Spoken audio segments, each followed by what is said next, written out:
The Trump administration and the Republican Party would rather that US citizens get sick so that they can profit off of tax dollars.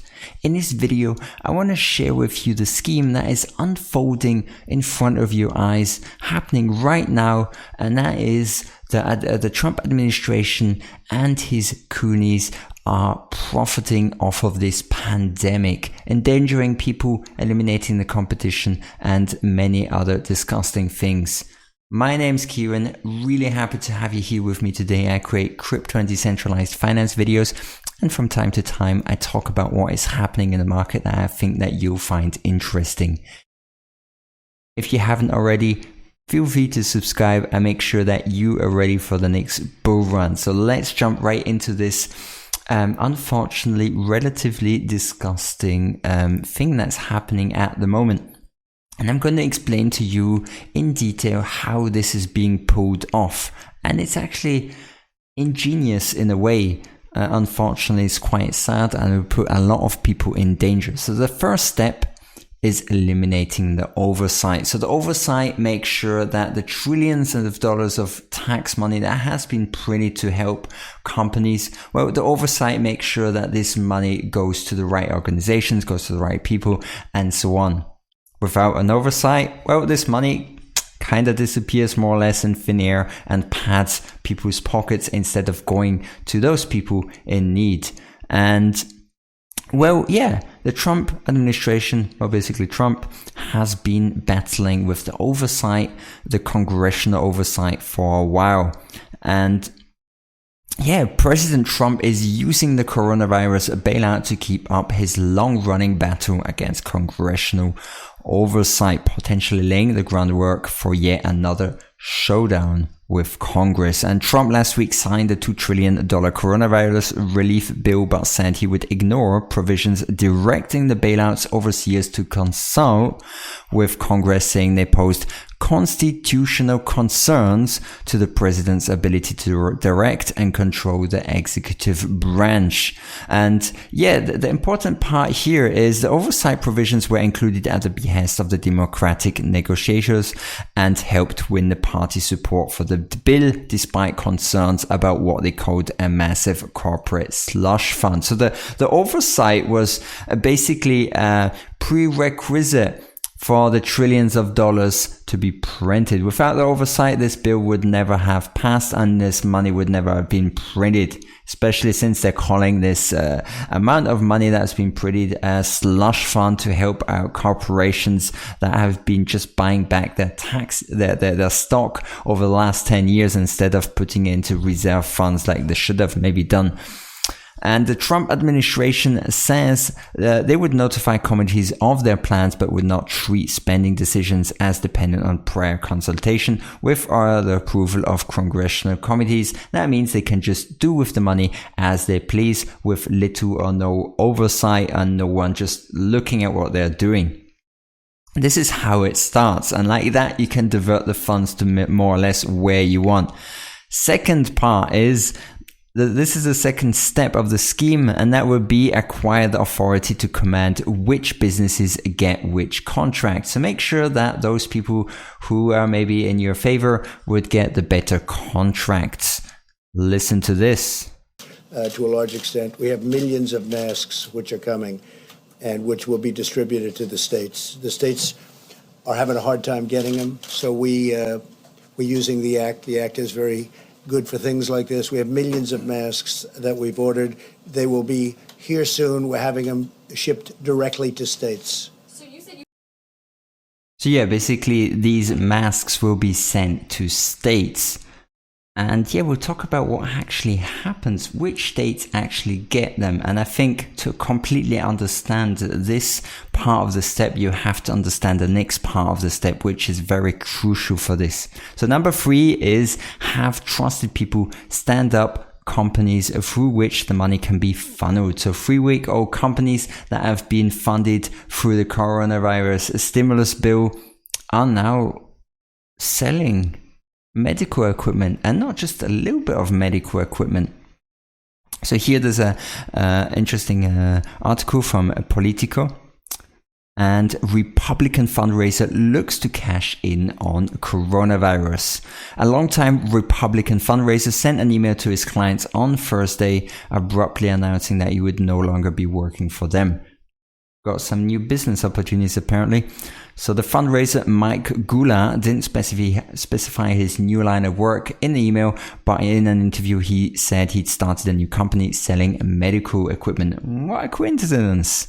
And yeah, this medical equipment has been shot during the coronavirus pandemic. Maybe you should think about if it's a good idea, if it's ethical to be selling and trying to make a profit during a pandemic. Hope he can look in the mirror and feel good about himself.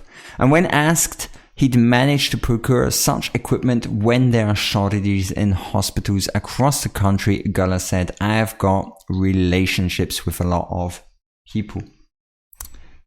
I'm not going to comment too much on that, but I think you can paint the picture for yourself.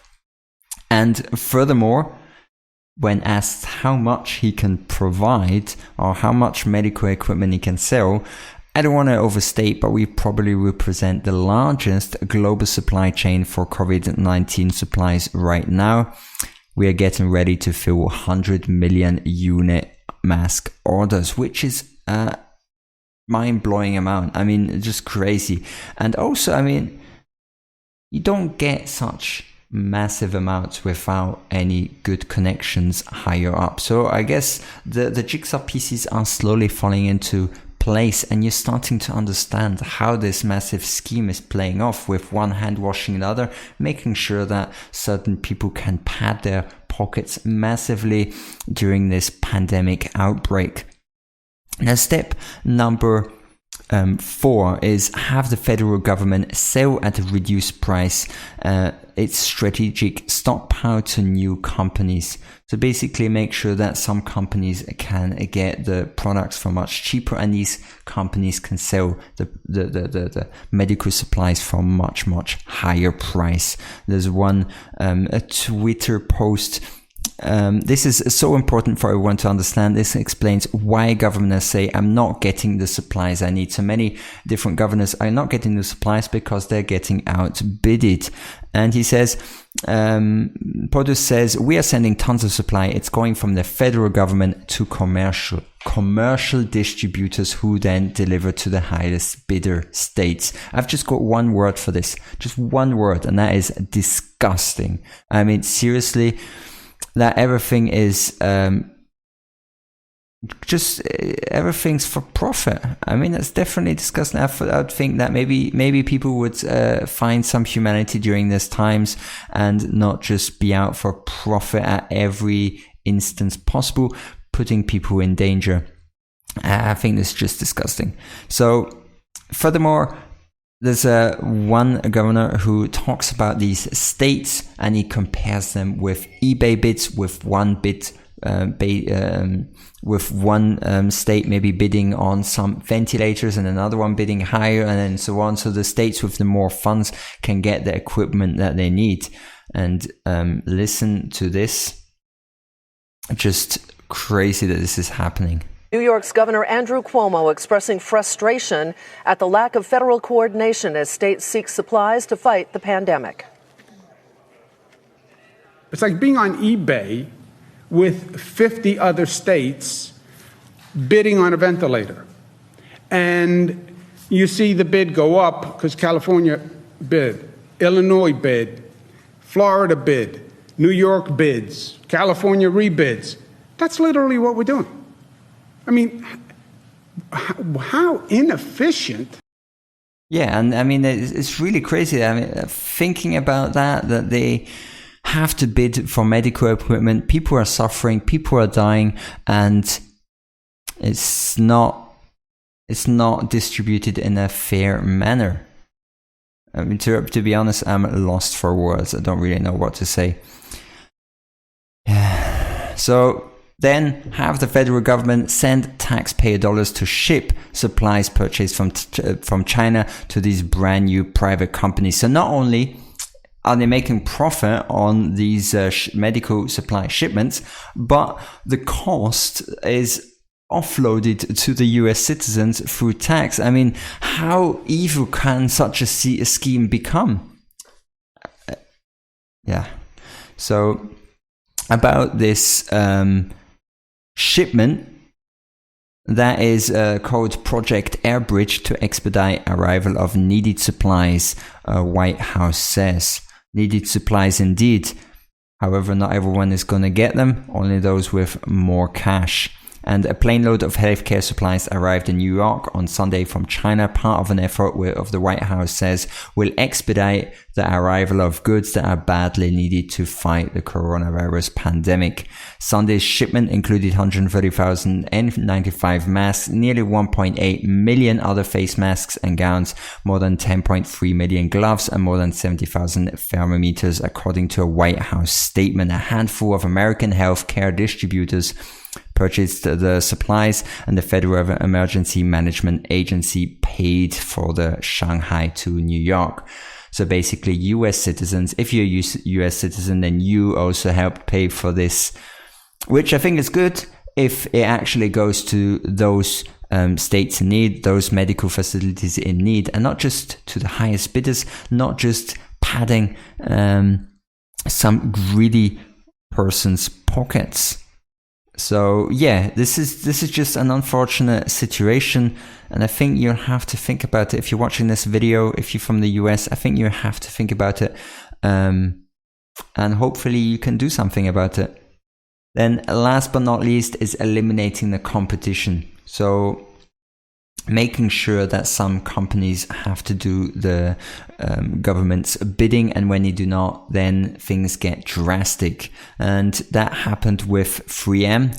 3M refused Trump's demand to divert 10 million N95 masks produced in Singapore to the US. They've got a good reason, and that's because these masks are needed in Singapore and other surrounding Asian countries. So US President Donald Trump stated that US-based manufacturer 3M will have a big price to pay after the company resisted the White House's attempt to force it to export 10 million N95 masks from Singapore to the US. And I think this is actually a very drastic thing that Trump invoked, and that is the Korean War Era Act that was came in state in 1950. And I quote, Trump says, "We hit 3M hard today after seeing what they were doing with their masks and the P Act, the Korean Act, all the way.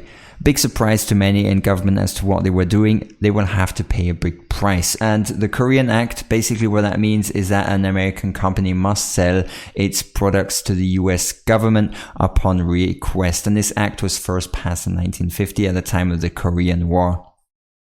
What I also want to know is, apart from this, there are many inefficiencies that are happening. And I think these inefficiencies are just like mind-bending. And yeah, they actually just hurt my head when I read about it. And for example, there's an alternative to the N95 mask that would be the KN95 masks, but they cannot be imported.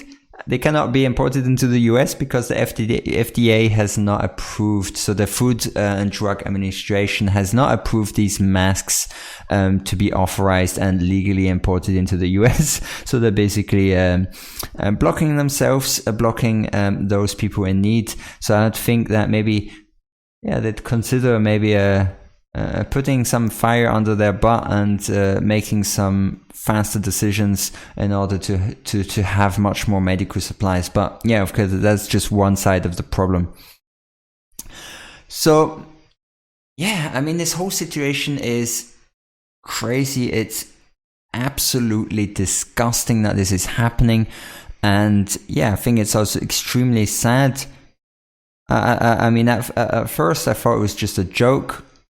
A joke turns sour, but the more I read about it, the more things that I see is happening. It's not a joke turned sour. It's a very sad thing that's happening, powered by greed and very evil people indeed, because they are profiting while many people are suffering.